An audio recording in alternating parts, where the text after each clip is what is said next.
అంటే I believe in God. So నేను చిరంజీవి అవ్వాలని ఇంటి నుంచి బయలుదేరా. బట్ ఈ ప్రాసెస్లో తెలుసుకున్నా it is not easy to become Chiranjeevi. Chiranjeevi garu is much more than what Chiranjeevi garu is. Maximum నువ్వు ఏం చేయగలుగుతావు? You have to help others. నువ్వు ఒక పొజిషన్లో వచ్చినావు, నీ వెనక వాళ్ళని చూసుకో, అది చూసుకో, ఇది చూసుకో. మధ్యలో ఇన్సిడెన్సెస్ వస్తాయి, నీకు స్పీడ్ బ్రేకర్స్ వస్తాయి, దాటుకుంటూ వస్తుంది. But what remains constant is నీ హార్ట్, దాంట్లో ఉన్న మంచితనం, నువ్వు ఏం చేస్తున్నావు అని. అది నీకు నెగిటివ్ అయినా పాజిటివ్ అయినా ముందుకు నడిపించేదే అది. అండ్ నాకు వీడు ఇప్పుడు ఆల్మోస్ట్ 20 years ఫ్రెండ్షిప్ మా ఇద్దరిది. నేను బాగుండాలనుకోవడం వేరు, వాడు బాగుండాలి. అంటే రవితేజ గారు ఒకటి చెప్తారు, నీ కళలు నిజమైతే కిక్ ఉంటుందో లేదు కానీ అవతలోడు కళ నిజమైతే ఆ కిక్ కారణం నువ్వు అన్నప్పుడు ఆ ఫీల్ వేరే ఉంటుంది అని. I believe that's he is my only constant friend. ఏం ఆలోచించాడు లైఫ్ లో, బిందాస్ నాకు రేపటి బియర్ కి డబ్బులు ఉన్నాయని ఆలోచిస్తాడు అంతే. Very responsible. ఇది I want to do something. Music ఉంది వాళ్ళలో. Is an animal lover. ఓ, మీకు యానిమల్స్ అంటే ఇష్టమా? యా, చాలా. రీసెంట్ గా చాలా డాగ్స్ గురించి ఫైట్ అవుతుంది కదా, సో మీకు డాగ్స్ అంటే కూడా చాలా ఇష్టం అని విన్నాను. అంటే నాకు ముందు నుంచే డాగ్స్ అంటే ఇష్టం, కానీ 8 years నుంచి నేను వీగన్ అయ్యాను. So I stop eating all animal products and all that. So నాకు ఇప్పుడు డాగ్స్ అనే కాదు, నాకు ఏ యానిమల్ అన్నా ఇష్టమే అనమాట. So I work for animal welfare and I feed like 30-40 dogs daily మా ఇంటి దగ్గర అంతా. అవునా? సో యా, ఈ ప్రాసెస్లో నేను డాగ్స్ అంటే నాకు చాలా క్లోజ్నెస్ ఏర్పడింది. ఓ, మీరేంటి నాన్ వెజ్ తినడం కూడా చాలా ఇయర్స్ నుంచి ఆపేశారట?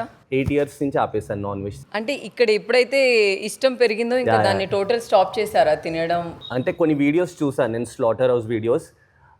I realized that I don't want to be a part of this cruelty అని. So overnight I decided. So recently dogs గురించి చాలా ఫైట్ అవుతుంది, దాన్ని స్టాప్ చేయాలి, అసలు ఎక్కడ స్ట్రీట్లో కనిపించకుండా చేయాలి అని చెప్పి ఏదో జరుగుతుంది. సో అది మీరు విన్నప్పుడు మీకు ఏమనిపించింది? యాక్చువల్లీ ఒక విధంగా ఆలోచిస్తే public safety is important.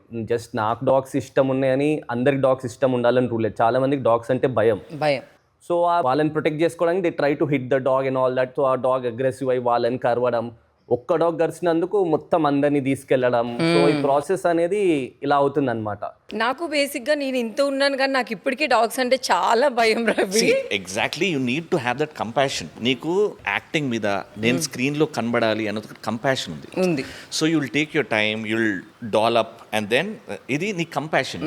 And వాడు ఈస్ టేకెన్ దట్ రెస్పాన్సిబిలిటీ. వాడు లేన్ లో ఎంటర్ అవుతే, శ్రీమంతుడిలో మహేష్ బాబు సైకిల్ మీద ఎక్కితే బౌన్సర్లు వస్తారు కదా, వీడు కార్లో వస్తుంటే ఇట్లా అవి వస్తుంటది. బేసిక్ గా ఇది నేను ఫన్ గా అడుగుతున్నాను.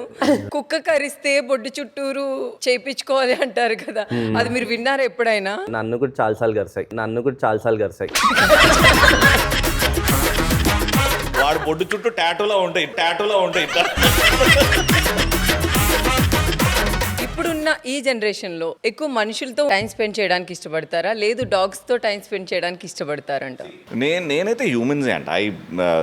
అట్లీస్ట్ ప్రాబ్లీ వాడిని అడిగితే వాడు డాగ్స్ అంటాడు, ఆడికి అట్లాంటి ప్రశాంతత వస్తుంది అని. బట్ నాకు ఆ ప్రశాంతత నా పిల్లంతోని